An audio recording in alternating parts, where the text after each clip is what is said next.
بچہ ہوتا تھا، 64 کی بات ہے، عثمان صاحب جمعے کے بعد کسی نے کسی کو نہیں کہا تھا کہ تم سڑک میں نکلو. میں، میرا چھوٹا بھائی اور میرا باپ ایک ہجوم کے اندر نکلے ہوئے تھے اور نعرے لگا رہے تھے، اور تکلیف میں تھا. میرا باپ کو میں نے خود آنسو سے روتے ہوئے دیکھا کہ یہ کیا ہو گئے. اور یہاں تو روز افسانے ہوتے ہیں. اور کیا سمجھتے ہو کہ تمہاری عزتیں، تمہاری عصمتیں تمہاری محفوظ رہیں گی اگر تم یہ، اللہ تبارک تعالیٰ کا قانون ہے بنیادی طور پر کہ جب لوگ اس طرح کی صورتحال میں شکار ہو جاتے ہیں، جب لوگ بے حسی کا شکار ہو جاتے ہیں، تو اللہ، اقبال کہتا ہے کہ فطرت افراد سے اغماس تو کر لیتی ہے.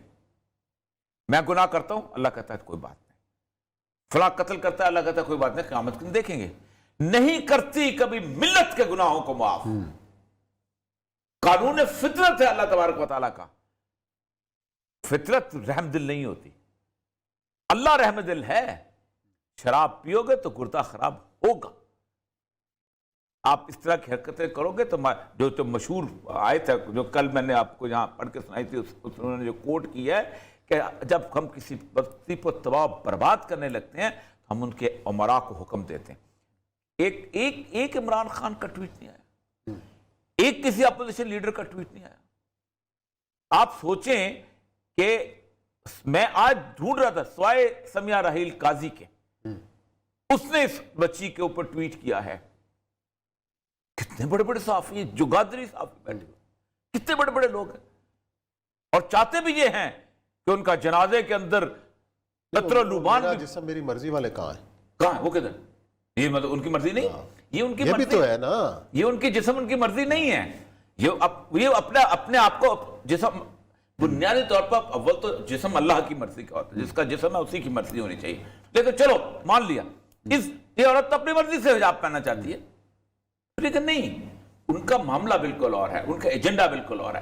یہی وجہ ہے کہ پاکستان کے اندر ایک طویل عرصے سے، کم از کم 1999 کے بعد سے، پاکستان کو اسلام سے دور کرنے کی باقاعدہ مستقل کوشش کی گئی، پرماننٹ کوشش کی گئی کہ کس طرح ہم سے اسلامی اقدار چھینی جاتی، کس طرح ہم ریاکشن ختم کرتے ہیں. آج بھی دیکھ لیں کہ ہم بنیادی طور پہ ہم ریاکٹ نہیں کر رہے.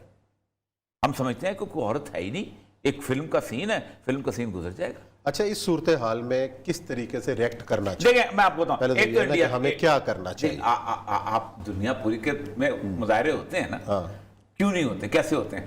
آپ عراق کے اوپر انٹرنیشنل میڈیا جاگا تھا کہ نہیں جاگا تھا؟ انٹرنیشنل عام آدمی جاگا تھا. آپ دیکھیں 78 شہروں میں مظاہرے ہوئے تھے عراق میں حملے سے پہلے، 78 شہروں میں.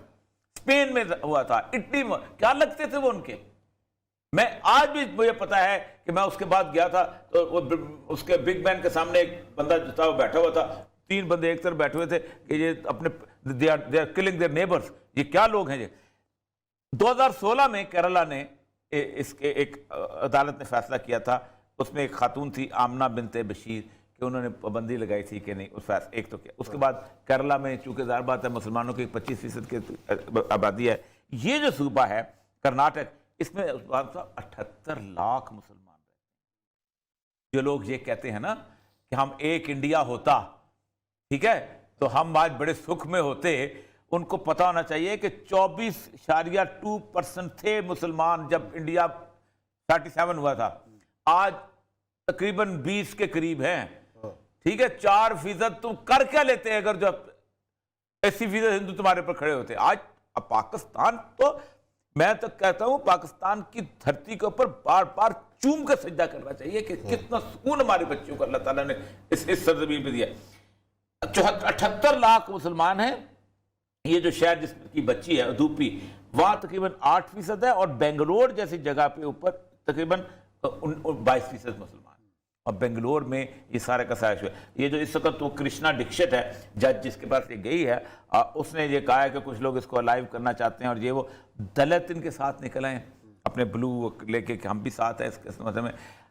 انڈیا کے اندر وہ ایک کیفیت آ چکی ہے کہ جس کے بارے میں ہم کئی دفعہ کہتے ہیں کہ سید الانبیاء صلی اللہ علیہ وسلم نے جب ان کو کہا ہے نا مملوک کا لفظ استعمال کیا، تو انڈیا جو ہے تقسیم کے اس سطح پہ پروسیس میں ہے.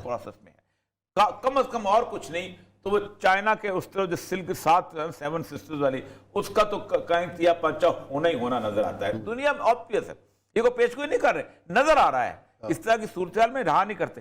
آپ اندازہ کریں یہ آرٹیکل 15 آرٹیکل 19 1921 جو ہے جو انشور کرتا ہے آپ کی ریلیجس پریکٹسز کو, اس کے خلاف وہ گئے ہیں سیشن اس کے پاس.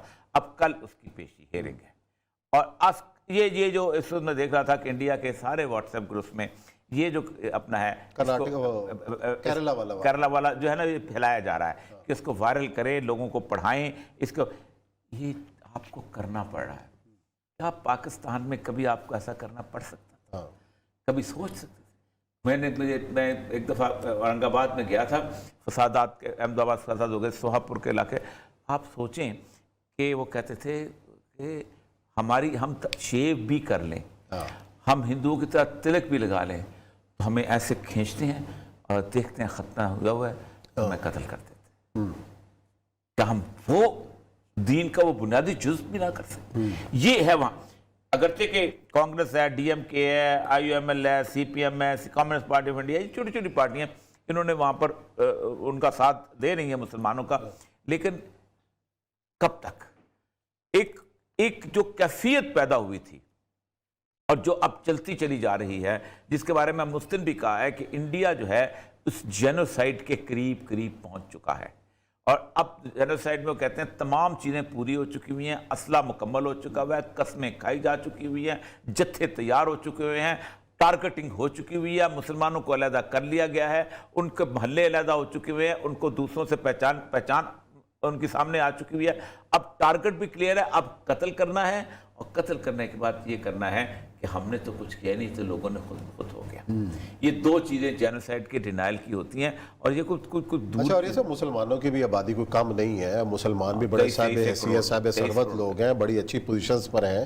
ایسی صورتحال کے اندر کیا آسانی سے یہ ممکن ہو سکے گا؟ جو آسانی سے تو کبھی ممکن نہیں ہوتا, آسانی سے کبھی اپنی بھی تو سیلف ڈیفینس ہے, آسانی سے کبھی ممکن نہیں ہوتا.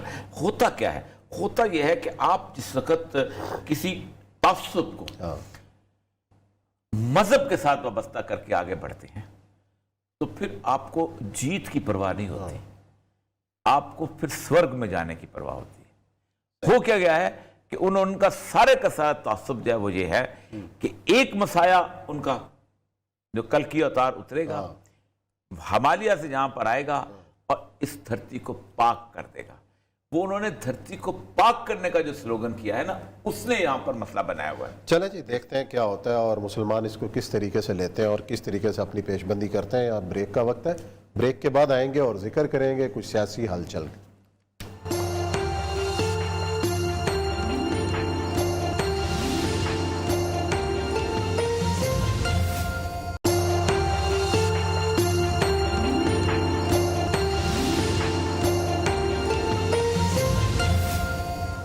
جی ناظرین, بریک کے بعد آپ کو خوش آمدید کہتے ہیں. لاہور جو کہ سیاسی سرگرمیوں کا آج کل مرکز بنا ہوا ہے, پاکستان کا سیاسی ماحول گرم نظر آ رہا ہے. حکومت کے اتحادیوں کے بھی لاہور کے اندر ڈیرے ہیں, اور جو تازہ اطلاع جو موصول ہوئی ہے وہ ہے شہباز شریف صاحب کے بارے میں کہ وہ چودھری برادران سے ملاقات کرنے والے ہیں. یہ کیا سیاسی کھچڑی پک رہی ہے, اس کا کوئی نتیجہ نکلتا ہوا نظر آئے گا, اس پر کر رہے ہیں بات. شہباز شریف صاحب نے عامر خان صاحب کے ساتھ پریس کانفرنس میں کیا کہا وہ سن لیں, پھر بات آگے بڑھاتے ہیں. کانفرنس ایک آئینی آپشن ہے. یہ ملک جس حد تک پہنچ گیا ہے, عوام کی جو خواہشات ہیں کہ اب اس حکومت سے جلد ان کی جان چھڑائی جائے, اب مزید وقت دینا میں سمجھتا ہوں ایک بہت بڑا ظلم اور زیادتی ہوگی. یہ وہی فیصلہ کریں گے جو پاکستان کے 22 کروڑ عوام کے حق میں. دل سے تو میں نے کان لگا کے سنا ہے, زبان سے یہ کراچی جا کے بتائیں گے. ظاہر ہے کہ سیاسی صورتحال ہے تو اس میں سیاسی گفتگو بھی ہوتی ہے. اس طرح کی مشکلات وفاق سے پنجاب میں ہمارے دوستوں کو ہیں, ہمیں سندھ میں پیپلز پارٹی سے وہی مشکلات ہیں, ہم اسی ظلم اور ستم کا شکار ہیں. پہلے اپوزیشن کوئی چیز طے کر کے اپنا ایک ایجنڈا سامنے لے کے آئے گی. جو ہماری گفتگو ہوئی ہے وہ ہم جا کر اپنی ہائی کمان کو, اپنے رابطہ کمیٹی میں ساری چیزیں ان کے علم میں لے آئیں گے, پھر جو بھی فیصلہ ہوگا ملک کی بہتری. اور یہ سب ایک دم سے جو ہے وہ مارچ سے پہلے فروری میں بھی جو ہے وہ ایک لانگ مارچ کا اعلان ہے, مارچ کے اندر بھی ایک لانگ مارچ کا اعلان ہے, لیکن اس سے پہلے ایک دم شیر و شکر ہو جانا, زرداری صاحب کا ملاقات شہباز شریف صاحب سے, مریم نواز صاحبہ سے, پھر ایم کیو ایم کی جو قیادت ہے گزشتہ 3-4 دن سے لاہور میں موجود ہے, پرویز الہی صاحب اس وقت مرکز و محور ہیں,